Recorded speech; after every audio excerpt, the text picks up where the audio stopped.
আমরা সবিনয় অনুরোধ করব, বিভ্রান্তি সৃষ্টি করে ঘোড়া পানিতে মাছ শিকার করবার শেখ হাসিনার রাজনীতি করবেন না। আপনি সুস্পষ্ট বিভ্রান্তি সৃষ্টি করছেন। আজকে আসার পথে শুনলাম কক্সবাজারে প্রধানমন্ত্রী তার বক্তব্যে বলছেন বিরোধী দল নাকি বাজেটে, জাতীয় বাজেটে মদের দাম এবং বিড়ির দাম বৃদ্ধি করে মদের উপর, বিড়ি সিগারেটের উপর অতিরিক্ত কর আরোপ করার নাকি বিরোধী দল অসন্তুষ্ট হয়েছে। নাউজুবিল্লাহ। আমরা পরিষ্কার ভাষায় বলি, প্রধানমন্ত্রী আপনার মুখে এই ধরনের পাতলামি মোনাকা মার্কা বক্তব্য মানায় না। আপনি মদ নিষিদ্ধ করেন, আপনি জুয়া নিষিদ্ধ করেন, মাদকের সমূলে আক্র উৎপাদন করেন, বিরোধী দল আমরা আপনাকে সব ধরনের সহযোগিতা প্রদান করব। বিভ্রান্তি সৃষ্টি করবার চেষ্টা করবেন, রাজপথে আমরা মোকাবেলা করব। আপনি এভাবে একের পর এক বিভ্রান্তি তৈরি করছেন। আপনি বলছেন জুলাই সনদ অক্ষরে অক্ষরে বাস্তবায়ন করবেন।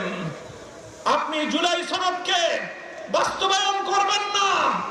আপনারা আপনাদের নোট অফ ডিসেন্ট বাস্তবায়নের মাধ্যমে একদলীয় বাকশালী শাসন কায়েম করবার চেষ্টা করেন। আমাদের পরিষ্কার বক্তব্য, গণভোটের মাধ্যমে বাংলাদেশের 70% মানুষ যে ম্যান্ডেট প্রদান করেছে, সংবিধান সংস্কারের মাধ্যমে সংবিধান সংস্কার পরিষদ গঠন করে সেটা বাস্তবায়ন করার জন্য যা করতে হয় বিরোধী দল আন্দোলনের মাধ্যমে আদায় করে ছাড়বে ইনশাআল্লাহ।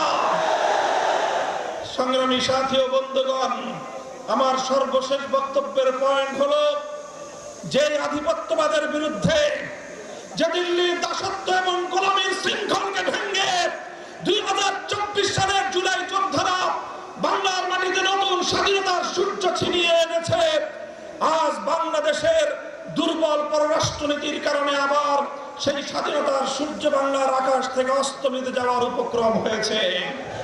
সীমান্ত বন্ধ হচ্ছে, আর আমাদের শিলংয়ের মন্ত্রী সাহেব তিনি শিলংয়ে আমাদের সীমান্তে হত্যাকাণ্ডকে ঘুরিয়ে পেঁচিয়ে বৈধতা দেওয়ার প্রচেষ্টা চালাচ্ছেন। তিনি বলছেন যে অবৈধভাবে সীমান্ত পাড়ি দেওয়ার সময় হত্যা করলে সেটা নাকি সীমান্ত হত্যা নয়। আমরা জনাব সালাউদ্দিন সাহেব স্বরাষ্ট্রমন্ত্রীর বক্তব্যকে ঘৃণা করে প্রত্যাখ্যান করি। আমরা আমাদের সীমান্তে নিরাপত্তা প্রতিষ্ঠা দেখতে চাই। বিজেপি বাহিনীকে বলবো, বাংলার মানুষ তোমাদের সাথে আছে, বীর বিক্রমে আমার বাংলার প্রতি ইঞ্চি মাটির স্বাধীনতাকে তোমরা রক্ষা করবে। আমার সর্বশেষ বক্তব্য, আপনারা দেখেছেন সম্প্রতি বাংলাদেশের জন্য ভারতীয় আধিপত্যবাদ প্রতিষ্ঠার সর্বশেষ এজেন্ডা হিসেবে বিজেপির একজন রাজনৈতিক ব্যক্তিত্বকে বাংলাদেশে তাদের কূটনীতিক হিসেবে প্রেরণ করা হয়েছে। তিনি বাংলাদেশে এসে 140 কোটি আর বাংলাদেশের 20 কোটি মিলিয়ে 160 কোটির এক আকাশ আর এক বাতাসের গান গেয়েছেন। গল্প মনে পড়ে যায়, ছোটকালে আমরা পড়েছিলাম, কুকুর এসে, শৃগাল এসে মোরগের সাথে বন্ধুত্ব পাতাতে চায়। বলে শৃগাল মোরগকে বলে, এসো আমরা দুইজন উজু করে নামাজ পড়ি। উজু করে নামাজ পড়ার বাহানায় শৃগাল মোরগকে ভক্ষণ করবে, এই হলো তার প্রত্যাশা। মোরগও চালাক, বলে যে ঠিক আছে আপনি উজু করেন, আমি গাছের ডালে উঠে আজান দেই।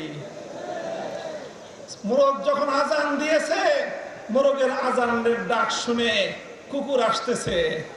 এবার শৃগাল পালায়, বলে যে ইমাম সাহেব নামাজ পড়বেন না? কেন? আমার উজু ছুটে গেছে, আমি উজু করে আসি। আসেন, 140 কোটি আর 120 কোটির শুধু খাতির নয়, অখণ্ড ভারত প্রতিষ্ঠার আপনাদের স্বপ্নকে আমরা দিবাস্বপ্নে পরিণত করে দেব। কেন শুধু ভারত আর বাংলাদেশের খাতির মরতে চান?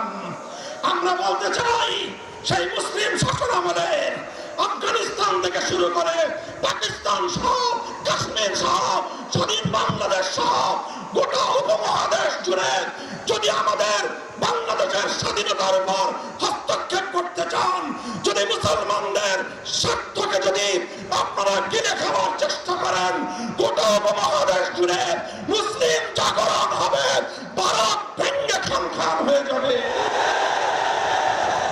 ইনশাআল্লাহ বাংলাদেশের স্বাধীনতা অক্ষুণ্ণ থাকবে।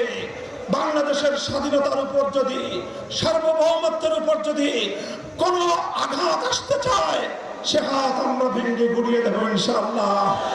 বাংলাদেশের স্বাধীনতার অতন্দ্র প্রহরী হিসাবে দেশের স্বাধীনতা রক্ষা করার জন্য এবং 24 জুলাই বিপ্লবের ভিত্তিতে 47, 71, 24 চেতনার ভিত্তিতে আগামী বাংলাদেশ গড়বার চলমান সংগ্রাম ইনশাআল্লাহ গন্তব্যে পৌঁছা পর্যন্ত রাজপথে থেকে আন্দোলন করতে প্রস্তুত থাকবেন তো?